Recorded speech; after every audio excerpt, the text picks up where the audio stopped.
Hello दोस्तों, कैसे हैं आप सब। Welcome to you all my YouTube channel easy और कंसेप्ट्स। आज हम स्टार्ट कर रहे हैं आपका क्लास 8 का साउंड चैप्टर का बिल्कुल लास्ट पार्ट। आज के बाद हमारा साउंड चैप्टर फिनिश हो जाएगा। यदि आपको मेरे साउंड चैप्टर की आगे की वीडियोस देखनी है तो मेरे चैनल को सब्सक्राइब कीजिए और साउंड चैप्टर के फर्स्ट, सेकेंड और थर्ड पार्ट को देखिए। अब हम स्टार्ट करते हैं इस इंटरेस्टिंग क्वेश्चन के साथ। Why lightning is seen first and thunder is heard later on a stormy days. ठीक है, ऐसा क्या होता है जब बारिश आती है तो क्या होता है, लाइटनिंग होती है और लाइटनिंग हमको जल्दी दिख जाती है, पर जो इसका साउंड है वो कुछ सेकंड बाद सुनाई देता है। आपने नोटिस किया होगा कि लाइटनिंग आपको पहले दिख जाती है पर इसका साउंड जो है वो कुछ देर बाद सुनाई देता है। ऐसा क्यों होता है, आप देखिए, मैंने ऑलरेडी डिस्कस किया हुआ है हमारे आगे के पार्ट्स में कि साउंड को क्या होता है, साउंड को फ्लो करने के लिए एक मीडियम का नीड है। साउंड वैक्यूम में फ्लो नहीं करता, राइट। अब साउंड को एक मीडियम चाहिए, वो मीडियम है, वो मीडियम सॉलिड भी हो सकता है, लिक्विड भी हो सकता है और गैस भी हो सकता है, मतलब एयर भी हो सकता है। और हमने वहाँ ये भी पढ़ा था कि साउंड की हाईएस्ट स्पीड होती है सॉलिड में, उसके बाद होती है लिक्विड में और सबसे मिनिमम स्पीड होती है साउंड की एयर में। हाँ, तो यही कंसेप्ट यहाँ काम करेगा। आपका जो लाइट है वो लाइटनिंग कहाँ हो रही है, आपकी एयर में। लाइट की स्पीड एयर में जो है वो मैक्सिमम होती है, राइट, बट साउंड की स्पीड एयर में जो होती है वो मिनिमम होती है। इसलिए ऐसा होता है कि आपको लाइट जल्दी दिखाई दे जाती है साउंड के कंपैरिजन में, क्योंकि लाइट जो है वो जल्दी से क्या है, लाइट की स्पीड ज़्यादा तेज है एयर में, तो वो फटाफट स्पीडली आपकी आंखों तक आ जाती है और आपको दिख जाती है। पर साउंड की स्पीड लाइट के कंपैरिजन में क्या है, कम होती है। इसलिए साउंड की जो वेव्स हैं वो आपके कानों तक थोड़ी देर बाद आती हैं। इसलिए ऐसा होता है कि लाइटनिंग वापस पहले ही दिख जाती है, जबकि उसकी आवाज़ या बादल गरजने की आवाज़ हमें बाद में सुनाई देती है। हम नेक्स्ट है हमारा नॉइज।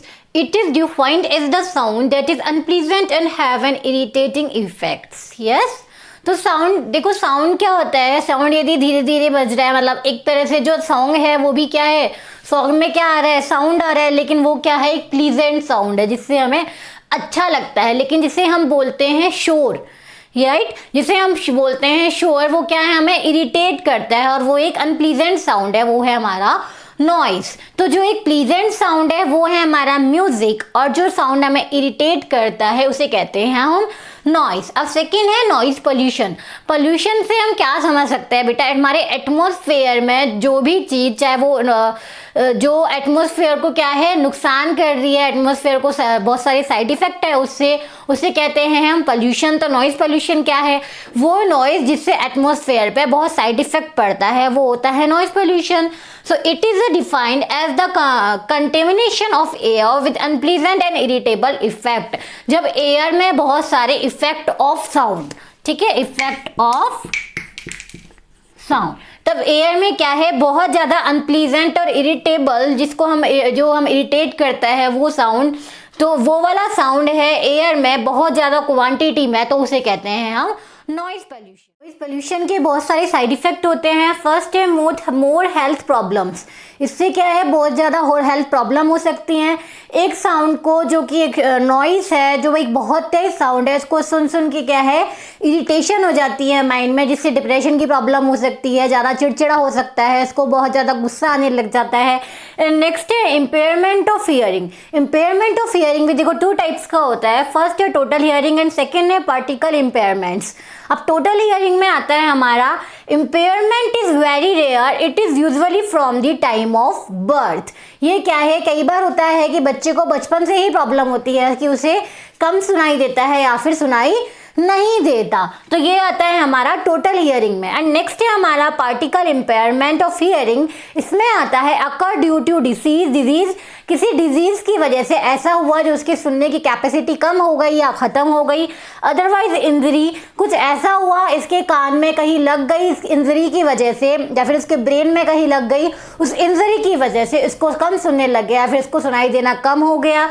अदरवाइज एज के साथ साथ ये जनरली होता है कि सुनने की कैपेसिटी हमारी कम हो जाती है, तो ये आता है हमारा पार्टिकल इम्पायरमेंट में। इसलिए जो लोग सुनते नहीं हैं उनके लिए साइन लैंग्वेज का यूज करते हैं, वो साइन लैंग्वेज के थ्रू वो कम्युनिकेट कर सकते हैं, वो समझ सकते हैं, क्योंकि जब हम सुनेंगे नहीं तो हम दूसरे को सुनेंगे कैसे कि वो क्या कह रहा है, राइट। तो इसके लिए जो लोग सुनते नहीं उनके लिए हम साइन लैंग्वेज का यूज करते हैं। नॉइस पोल्यूशन को कम करने के लिए क्या क्या ट्राई करने चाहिए, ऑब्वियसली प्रयास करने चाहिए, बट वो क्या क्या होने चाहिए ये देखिए आप। Silencing devices must be installed in aircraft, machines, vehicle and etcetera. तो क्या है, जो व्हीकल्स है, मशीन्स है, जिनसे क्या है बहुत तेज साउंड होता है, उसमें एक साइलेंसर होना चाहिए जिससे उस साउंड को थोड़ा हम कम कर सके। क्योंकि पहले ऐसा था, पहले के टाइम में ऐसी मशीनें होती थी, आप जनरेटर का एग्जांपल ले लीजिए। जनरेटर चलता था तो 10-10 घर तक पता लगता था कि जनरेटर चल रहा है। लेकिन आजकल जो जनरेटर आ रहा है उसमें क्या है, एक साइलेंस डिवाइस लगी होती है जिससे क्या है ज़्यादा नॉइज़ बाहर नहीं आता और पता भी नहीं लगता कि जनरेटर चल रहा है। तो इस तरह की डिवाइसेस का यूज़ करना चाहिए, इस तरह की मशीन्स और व्हीकल्स का यूज़ करना चाहिए जहाँ पे वॉइस के लिए, नॉइज़ के लिए एक साइलेंसर लगा हो। और नेक्स्ट है हमारा, all industries should be located outside the cities. अब जो इंडस्ट्रीज एरिया है वो सिटी के बाहर होना चाहिए, क्योंकि जनरली जो मशीन्स होती हैं वो कहाँ होती है, फैक्ट्रीज में होती है, इंडस्ट्रीज एरियाज में होती हैं। यदि वो इंडस्ट्रीज एरिया आपकी सिटी से बाहर होगा तो नॉइस पोल्यूशन भी क्या है, आपकी सिटी से बाहर ही होगा, वो सिटी तक नहीं आ पाएगा। अब नेक्स्ट है, use of automobiles horn should be minimised. जो ऑटोमोबाइल्स हॉर्न्स है इनका कम से कम यूज़ करना चाहिए। आपने कभी देखा है, आप किसी फॉरेस्ट रेंज या फॉरेस्ट एरिया में भी जाते हो तो वहाँ भी साइन होता है, एक हॉर्न होता है और इस पर एक रेड कलर की लाइन से क्रॉस का साइन बना होता है। इसका मतलब ये क्या है कि वहाँ पे हॉर्न प्ले नहीं करना। वहाँ हॉर्न प्ले करोगे तो इससे जो एनिमल्स है वो डिस्टर्ब हो सकते हैं और वहाँ नॉइस पोल्यूशन भी हो सकता है। तो इस तरह के हॉर्न का यूज़ कम से कम करना चाहिए। अब ऐसा नहीं हो कि तुम किसी को जाके ठोकाओ कि हमारी मैम ने कहा था कि हॉर्न नहीं बजाना। हॉर्न का यूज़ करना है बट कम से कम, ऐसे नहीं कि खाली अपने टशन के लिए आप बिना बात हॉर्न बजा रहे हो। अब नेक्स्ट है आपका, trees must be planted along road and buildings. अब क्या है, ट्रीज ज़्यादा से ज़्यादा पेड़ लगाने चाहिए ताकि वो जो वॉइस को ऑब्जर्व कर सके और ज़्यादा नॉइस पोल्यूशन ना हो। तो इस तरह से हमारा चैप्टर साउंड क्लास 8 का कंप्लीट होता है। यदि आपको मेरी वीडियो पसंद आती है तो मेरी वीडियो को लाइक कीजिए और मेरे चैनल को सब्सक्राइब कीजिए। My channel name is easy और कंसेप्ट्स। Thank you.